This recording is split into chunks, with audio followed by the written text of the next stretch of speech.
सद्गुरुदेव की जय। कबीर भक्त बीज होई जो हंसा, तारो तास एकोत्तर वंसा। कबीर कोयल सुत जैसे सूरा होई, यही विधि धाय मिले मोहे कोई। निज घर की सुरती करे जो हंसा, तारो तास है एकोत्तर वंसा। कबीर साहब ने कहा है कि हे धर्मदास, जिस प्रकार सूरवीर तथा कोयल के सूत यानी कि बच्चे चलने के पश्चात पीछे नहीं मुड़ते, इसी प्रकार यदि कोई मेरी शरण में इस प्रकार दौड़कर सब बाधाओं को तोड़कर परिवार मुंह छोड़कर मिलता है तो उसकी 101 पीढ़ियों को पार कर देता हूँ। कबीर साहब ने कोयल का उदाहरण देते हुए धर्मदास जी को समझाते हुए कहते हैं कि जिस प्रकार कोयल पक्षी कभी अपना भिन्न घोंसला बनाकर अंडे बच्चे पैदा नहीं करती, कारण यह है कि कोयल के अंडों को कौवा खा जाता है। इसलिए कोयल को ऐसी नीति याद आई कि जिससे उसके अंडों को हानि न हो सके। कोयल जब अंडे उत्पन्न करती है तो वह ध्यान रखती है कि कहाँ पर कौवी ने अपने घोंसले पर अंडे उत्पन्न कर रखे हैं।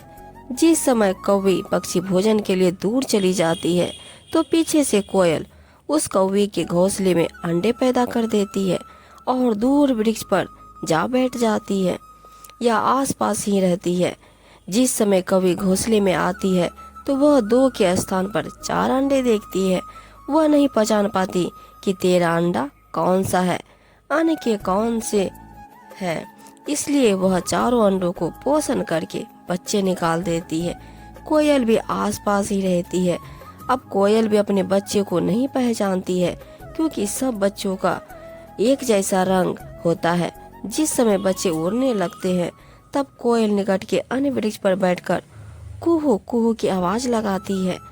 कोयल की बोली कोयल के बच्चे को प्रभावित करती है। कौवे वाले मस्त रहते हैं। कोयल की आवाज सुनकर कोयल के बच्चे उड़कर कोयल की ओर चल पड़ते हैं। कोयल कुहू कुहू करती हुई दूर निकल जाती है। साथ ही कोयल के बच्चे भी आवाज से प्रभावित हुए कोयल के पीछे पीछे दूर चले जाते हैं। कवि विचार करती है कि ये तो गए सो गए, जो घोंसले में है उनको संभालती हूँ, कहीं कोई पक्षी हानि न कर दे। यह विचार करके कौवी लौट आती है। इस प्रकार कौवे के कोयल के बच्चे अपने कुल परिवार में मिल जाती है।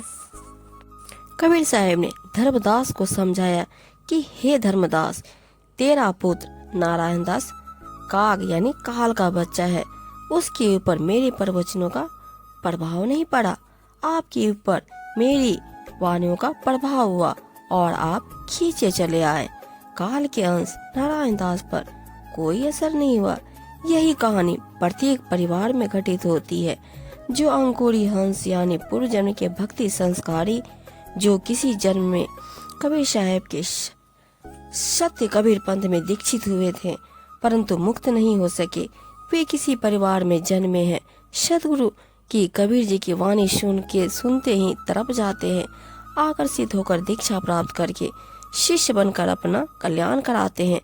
उसी परिवार में कुछ ऐसे भी होते हैं जो बिल्कुल नहीं मानते। अन्य जो दीक्षित सदस्य है उनका भी विरोध तथा मजाक करते हैं। वे काल के हंस हैं। काग जैसी गंदी वृत्ति को त्याग देता है तो वह हंस यानी भक्त बनता है। काग निस्वार्थ पूर्ति के लिए दूसरों का अहित करता है। किसी पशु के शरीर पर घाव हो जाता है तो कौवा उस घाव से नोच नोच कर मांस खाता है। पशु की आंखों से आंसू ढलकते रहते हैं। कौवे की बोली भी अप्रिय होती है। हंस को चाहिए अपनी कौवे वाले स्वभाव को त्यागे, निज स्वार्थवश किसी को कष्ट न देवे, कोयल के तरह मृदु भाषा बोले।